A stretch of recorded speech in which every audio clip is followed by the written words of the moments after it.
Well, good day, Hanoverdale Church family. Pastor Pete here. This is your end of the week pastor's update. Years ago, I had to perform a funeral up in New Hampshire, and the winter months had frozen the ground so solid that we couldn't do any burials in the middle of the winter. So when the spring occurred, I got a phone call from the funeral director asking if I'd come out to actually do the burial of somebody that we'd done the funeral for months earlier. I said, sure. And we arrived. I actually drove with the funeral director to the cemetery plot, and we he showed me where to stand. There was the artificial turf there right next to the grave, to the place where the body would be lowered.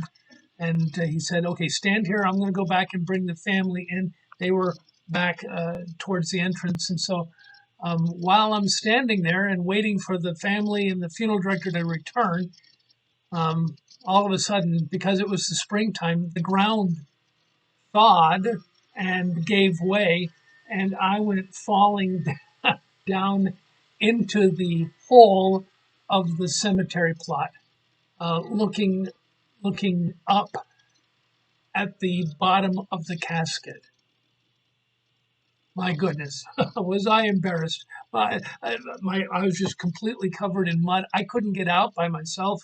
And so the funeral director, when he came, he looked around. He said, where's the minister? I said, I'm down here. Oh my goodness, you have those life's most embarrassing moments. That was mine. And he got down on his hands and knees and he grabbed me by my arms and pulled me up. I was just covered from top to bottom in mud. This is a family that wasn't even a part of our church. It was just somebody in the community that I really didn't know. So, oh my goodness. Oh my goodness. This week we are celebrating not a full tomb. That day there were two bodies in in the tomb, mine and the person that had passed away. But this Sunday is Resurrection Sunday, Easter, and we're celebrating the resurrection of Jesus Christ. We're celebrating the empty tomb. And so I want to have you think about this in preparation for the message on Sunday, is what were the responses of different disciples to the empty tomb. We're going to be in John chapter 20 on Sunday, but think about that for yourself. What is your response to the fact that the tomb doesn't have one body in it even? It's an empty tomb.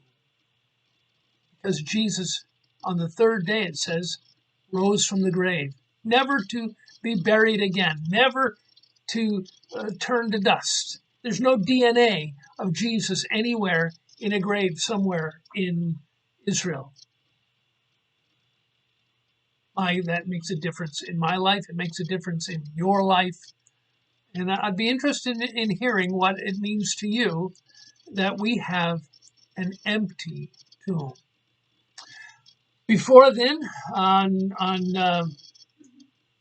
Saturday, we're going to be having an Easter egg hunt right here at church, out in the field. And we've got, oh goodness, they tell me there's around 10,000 eggs that have been filled with toys or candy. And we'll be placing them in different parts of the field out in back of the church.